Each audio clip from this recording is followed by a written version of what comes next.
ladies, welcome back to my channel. So today I'm going to be reading another story for you, and it's a really cool story. I'll go ahead and read the prompt for you.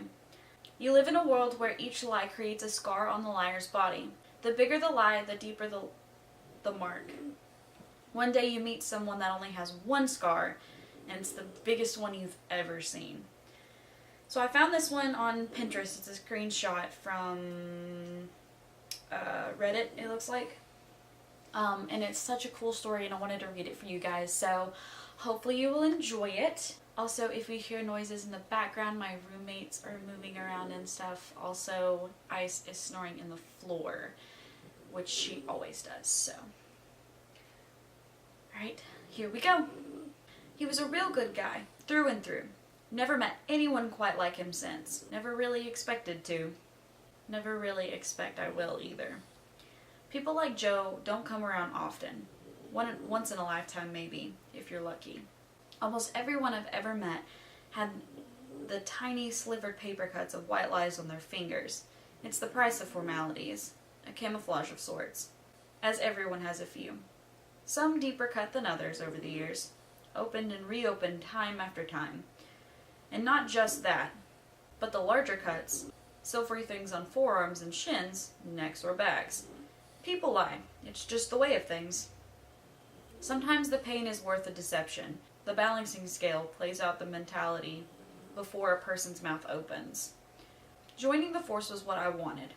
There was a lie I told myself. A lie I scratched in deep, over and over again. I wanted to change. I wanted my parents to be proud. All lies. Tiny scratching lies on my shoulders to create a strange, deceitful pattern that I had never seemed to heal completely.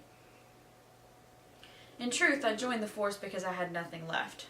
I joined as a last-ditch effort to save myself from rock bottom. Among the elite, surrounded by the brave and successful, I simply kept my head down. It felt like being a fox, stuck among a pack of wolves. Just being there in the first place felt like deception. But then, there was Instructor Joe. I had more scars than most, and that earned a little trust. But if people were politely cold with me, they were visibly frigid with Joe. See, he didn't have the traditional marks on his hands. He didn't have cuts and nicks along his arms, his face, or his neck. At a quick glance, you might have thought of him the most honest man alive. In fact, at first people did. A man with his fading 30s without scars? That's like a damn unicorn. They're more myth and legend than person. Yet there he was, plain as day. Everyone liked Joe that first week. Everyone wanted to be on good terms with him. I mean, who wouldn't? In a world of liars and cheats, proof reminded that every twist and turn in the road, who wouldn't want someone they could trust? Well, that was before he took his shirt off in the locker room. Before we saw the hideous mark that covered half of his back. One lie, but the most gruesome thing I've ever seen. From his shoulder blade to his ribs, it looked like a crashing comet of red and silvered white. A tiny portion of it finally healing, a rough tear now recovered again. It was all the same lie. That's something you can just tell sometimes. Just know it. Usually you can tell how many times, too. But whatever the number was, which he said that out aloud, I don't know. He rarely spoke to begin with, issuing orders with a stern smile, instructing as all the rest did. He was positive, encouraging, truthful. But that scar was on everyone's mind. Deep, dark, and terrible. Someone who could tell a lie like that, well, they were someone to watch out for. It was at the range when things went well and truly sour. Live fire runs. We'd done them 1,000 times. But that day I guess someone forgot themselves. Maybe they thought too much on what and how, and their brain just skipped a beat. Or maybe they were just careless. Regardless of the reason, a shot fired when it shouldn't have. Brass spit fire, air swallowed metal, and lead took its first taste of iron, calcium, iron, and dirt. In that order. We all stopped, eyes wide and watching the kid fall down real slow. First standing, staring at his hand, pulling away, not even scared, just shocked. Red like deep crimson soaking and spreading. He dropped down to his knees. Still, he wasn't even there yet. He hadn't quite processed. That's when Joe caught him.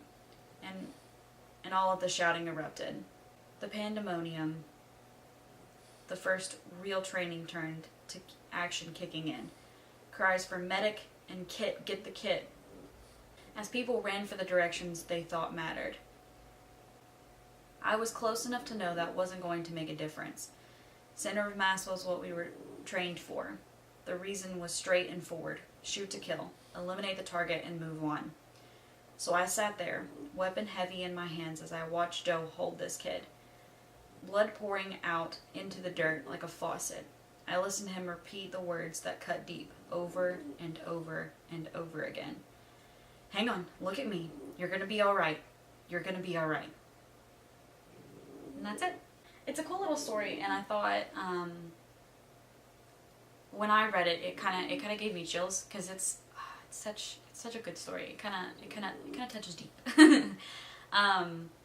But if you guys enjoyed that, then give it a big thumbs up. If you're here all the way to the end, then I love you and you're the best. And if you have any ideas for future videos, then leave them in the comments below. And if you want to see more stuff like this, I do readings like this, I do personal storytelling, and I'm hoping to do challenges in the future. So if you want to see any of that fun stuff, then, go ahead and hit that subscribe button and you can see future uploads. But thank you guys, and I will see you guys in the next one. Bye!